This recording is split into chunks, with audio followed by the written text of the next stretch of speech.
یہ بھائی نے شاید فرمایا کہ تہجد کے لیے کیا سونا ضروری ہے؟ دیکھیں ہم بارہا آپ کو سمجھا چکے ہیں، ذہن میں رکھیے گا ہمارے اس پوائنٹ کو، یہ اصول ذہن میں رکھیے گا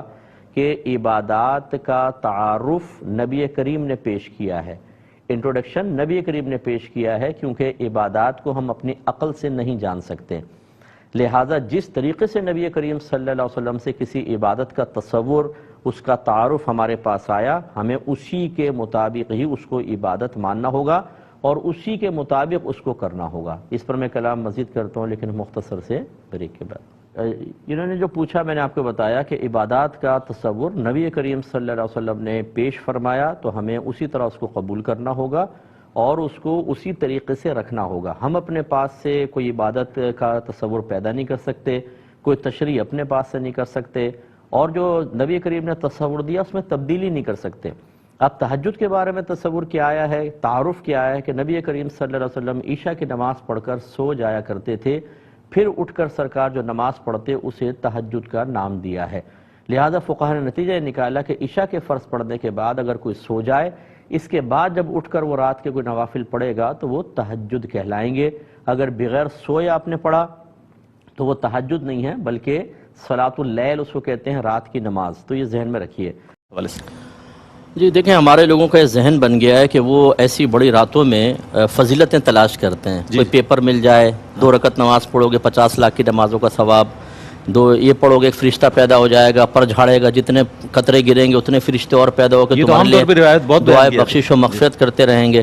تو یہ چیزیں فضیلت کی تلاش کوئی منع نہیں ہے، تو مستند ذرائع سے اس کو حاصل کیا جائے یہ پھر اچھا ہوگا، لیکن سب سے پہلے انسان کو چاہیے کہ اپنے اوپر سے بوجھ اتارے، اور وہ طریقہ ہے توبہ، کیونکہ یہ راتیں بابرکت ہیں، اللہ نے لیلہ مبارکہ اس کو ارشاد فرمایا، تو اس میں پھر اس کا مطلب ہے مغفرت کے چانسز بھی زیادہ ہیں، اللہ کی رحمت جوش میں ہے۔ تو سب سے پہلے اپنے سابقہ گناہوں پر آدمی کامل توبہ کرے۔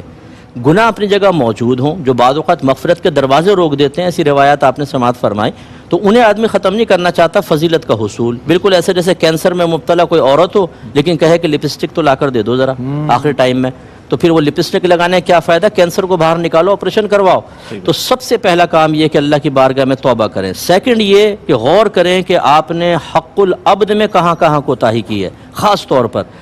بعض شوہر بیویوں کو مارتے ہیں، پیٹتے ہیں، گالیاں بک رہے ہیں، بیجا، اور یہاں ٹوپی لگا کے پہلی صف میں کھڑے ہو گئے امام کے پیچھے، لوٹ مار کی ہوئی ہے پوری مارکیٹ میں، نماز کا نشان ہے، تبلیغ پہ بھی جا رہا ہے، سب سے بڑا فراڈی وہی کھڑا ہوا ہے، فرض کر لیں۔ تو بھائی پہلے اللہ کی بارگاہ میں توبہ تو کرو، پہلے یہ جو لوگوں کا مال دبایا ہے وہ مال تو دو، وراثتیں دبائی ہوئی ہیں، بالکل صحیح فرمایا۔ اور دو بچوں کی انگلیاں پکڑ کے پہلی صف میں اب آ کر بیٹھ گئے بیان سننے کے لیے، بھائی تم وہ وراثتیں تو دو اپنی بہنوں کو، اپنی پھوپھیوں کو، اپنی خالہوں کو، وہ نہیں دے رہے۔ یہ ہمارے یہاں بہت بڑا وہ ہے قصور کہ ہم اپنے احتساب سے غافل ہو کر اور پھر ہم فضیلتوں کی تلاش میں نکل جاتے ہیں۔ دوسری چیز یہ کہ حق العبد کو فوراً دیں۔ اس طرح آپ نے کسی کو ناراض کیا، ماں باپ کو ناراض کیا ہوا ہے، آپ ان سے بدتمیزی کرتے ہیں، ان کے سینے پر چڑھ کر گفتگو کرتے ہیں، بیوی کو پیچھے کر کے ماں کے سینے پر چڑھ کے آنکھوں میں آنکھیں ڈال کے اس کی کمزوری کا احساس آپ دلاتے ہیں، اور آپ آ گئے مسجد کے اندر اس رات کے اندر کہ شاید اللہ مجھے رحمت ڈھانپ لے گی، نہیں ڈھانپے گی جب تک والدہ راضی نہیں ہوں گی۔ ایک حدیث میں سرکار نے فرمایا ماں ناراض ہو تو جیسے بھی اس کو راضی کرو، ورنہ اللہ تعالیٰ نہ اس کا فرض قبول کرے گا نہ نفل قبول کرے گا۔ ان چیزوں پہ ہماری توجہ کیوں نہیں ہوتی؟ اس کے بعد جو ہے پھر جو ہے وہ فضیلتوں کا حصول ہے، اس میں پھر آپ نعتیہ محافل میں بیٹھیں، علماء کے بیانات سنیں، اس طرح کے پروگرام سنیں، قرآن پاک کی تلاوت کریں، درود پاک پڑھیں، تنوع کے ساتھ عبادات کو اختیار کریں، مختلف اقسام کی، تاکہ نفس کسی ایک عبادت کے اختیار سے بوریت محسوس نہ کرے، کوفت کا شکار نہ ہو جائے۔ جتنی خوش دلی سے عبادت ہوگی اتنا بہتر ہے۔ بہتر یہ ہوتا ہے کہ مغرب کے بعد تھوڑی دیر سو جائے آدمی، افطار کر کے سو جائے، پھر اٹھ کے جب تراویح وغیرہ پڑھ کے چاقو چبند ہو کے پوری رات عبادت۔ ہمارے یہاں بعض وقت یہ بھی ہوتا ہے کہ مسجد میں بیٹھے ہوئے ہیں، وہیں پلٹی ہو گئے، اب وہاں پہ وہی فضیلتیں چل رہی ہیں، نوافل چل رہے ہیں، وہ باہر خراٹے لے رہا ہے، پھر وہ اٹھ کے کہتا ہے چلو کوئی بات نہیں، مسجد میں رات گزار لی، بڑی بات ہے، بھائی بڑی بات تو ہے، تمہاری عظمت کو سلام، لیکن اس مبارک رات میں آپ نے لیٹ کے گزار دی۔ نبی کریم نے فرمایا کہ من حرما فیہا فقد حرما، جو اس رات میں محروم کیا گیا وہ یقیناً محروم کیا گیا۔ تو پھر اس رات کو ضائع نہ کریں۔ اچھا معلوماتی ہے تو پھر تسبیحات کی طرف آئیں، درود پاک کی طرف آئیں، اور خدا را جو آپس سے گھر کے جھگڑے کیے ہیں، آخری بات ہے بس یہ، ان ساسوں سے میری گزارش ہے جنہوں نے بہوؤں پر ڈرون اٹیک کیے ہیں، اور ان بہوؤں سے میری گزارش ہے جنہوں نے چھپ کر تیر کے وار سانسوں کے اوپر کیے ہوئے ہیں، ایک دوسرے سے معافی مانگ لیں پیار محبت سے۔ یہ رات دل میں کینہ رکھنے والے کے لیے ہو سکتا ہے باعث مغفرت نہ ہو سکے، دلوں سے کینہ نکال دیں، پیار محبت کا ماحول بنائیں، انشاءاللہ مغفرت ہمارے قدم چومے گی انشاءاللہ۔ بہت خوب۔ یہ پہلے بہن کے لے لیتے ہیں کہ دیکھیں مرد ہو یا عورت ہو وضو کریں تو پہلے بھی آپ کو سمجھایا تھا اس کا پانی کپڑوں پر نہیں گرنا چاہیے، حتی الامکان کوشش یہ کریں، کیونکہ جب ہم وضو کرتے ہیں تو دو چیزیں اس کی وجہ سے جسم سے نکلتی ہیں، ایک گناہ جھڑتے ہیں، نمبر دو ایک ایسی نجاست گرتی ہے جس کو آپ اور میں دیکھ نہیں سکتے لیکن شریعت کہتی ہے کہ وہ نجاست ہے۔ ایسی نجاست جو ہم دیکھ نہ سکیں، جس کو سونگھ نہ سکیں، جس کو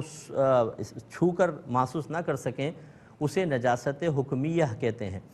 جیسے بے وضو پن، حالت جنابت ہے، یا بہنوں کی حالت حیض و نفاس ہے، یہ کوئی آپ چھو کر محسوس نہیں کر سکتے۔ ایک حائضہ بہن کھڑی ہوں، ایک بغیر حیض والی ہوں، دونوں ایسی ایک جیسے لگیں گی، ایک جنبی شخص ہے، غیر جنبی، ایک باوضو ہے، بے وضو، کوئی فرق نہیں ہو سکتا، اور نہ آپ ان کو محسوس کر سکتے ہیں کہ یہ بے وضو ہے باوضو ہے۔ یہ نجاست حکمیہ ہے۔ جب آپ وضو کرتے ہیں تو اس پانی سے نجاست حکمیہ بھی گرتی ہے، تو یہ نجاست اور پھر گناہوں کی آلودگی، اس سے اپنے کپڑوں کو آلودہ کرنا علماء نے اس کو مکروہ لکھا ہے۔ لہٰذا بہتر یہ ہے کہ آپ چہرہ دھوئیں، پھر ایک کوئی کپڑا لیں، میں نے آپ کو پہلے بھی سمجھایا تھا، ہلکا سا اس کو صاف کریں کہ قطرے ٹپکنا موقوف ہو جائیں، مکمل طور پہ صاف نہ کیا کریں، کیونکہ اس کی یہ تری جو ہے یہ انشاءاللہ بروز قیامت آپ کے میزان میں تولی جائے گی۔ اسی طریقے سے بازوؤں کا مسئلہ ہے، چاہے مرد و عورت دونوں کو احتیاط کرنی چاہیے۔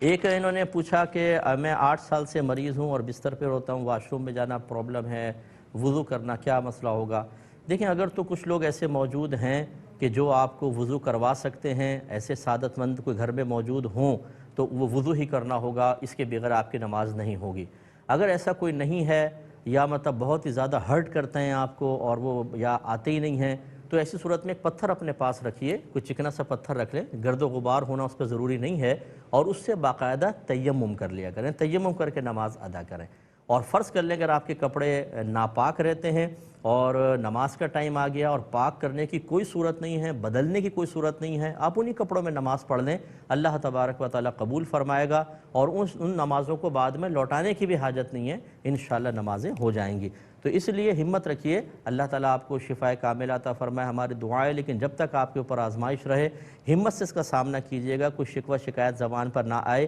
صرف ایک ہی زبان پہ لفظ آئے، الحمدللہ رب العالمین علی کل حال،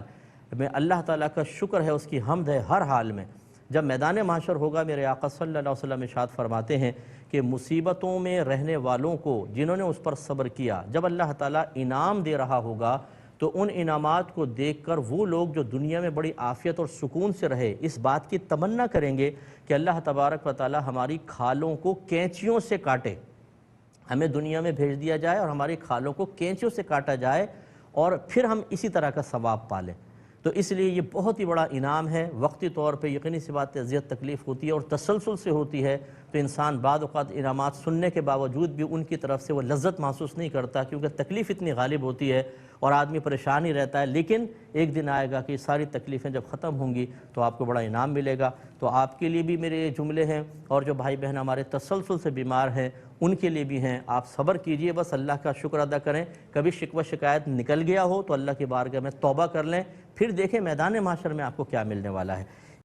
یہ کہتے ہیں اگر کسی بچی کی شادی ہوئی، ماں باپ نے عقیقہ نہیں کیا تھا، اب وہ کرنا چاہتی ہے تو کس پر لازم ہوگا، ماں باپ پہ یا شوہر پر؟ دیکھیں یہ لازم تو کسی پر بھی نہیں ہوتا، لازم بمانے فرض یا واجب تو نہیں ہوتا۔ 7ویں دن عقیقہ کرنا سنت کریمہ ہے، اور 7ویں دن نہیں کیا تو بعد میں کرنا مستحب کر دیں، اچھی بات ہے، نہیں کیا تو کوئی گناہ نہیں ہے، نہ آخرت میں مطالبہ کیا جائے گا، یہ گرفت ہوگی ایسا نہیں ہے۔ تو لہٰذا وہ اگر کرنا چاہے تو بچی اپنے پیسے سے خود کر سکتی ہے، شوہر پہ لازم نہیں، کرنا چاہے کر سکتا ہے، ماں باپ پہ لازم نہیں، کرنا چاہیں کر سکتے ہیں۔ ایسی کہا کہ کسی امام صاحب نے کہا کہ جب جوان ہو جائے آدمی تو عقیقے کی ضرورت نہیں رہتی ہے، تو وہی ہم نے اس کا جواب پہلے ہی دے دیا کہ کرنا چاہیں تو کر لیں۔ انہوں نے اسی لیے کہا ہوگا کہ 7 دن تک عقیقہ سنت ہے، بعد میں تو مستحب کرنا چاہیں کریں، نہ کرنا چاہیں تو سنت کی ادائیگی بہرحال نہیں ہوگی، لیکن کرنا منع بھی نہیں ہے۔ تو ہم مشورہ دیں گے کر لیں، چلیں صدقہ ہوتا ہے ایک، آپ کو ثواب حاصل ہو جائے گا۔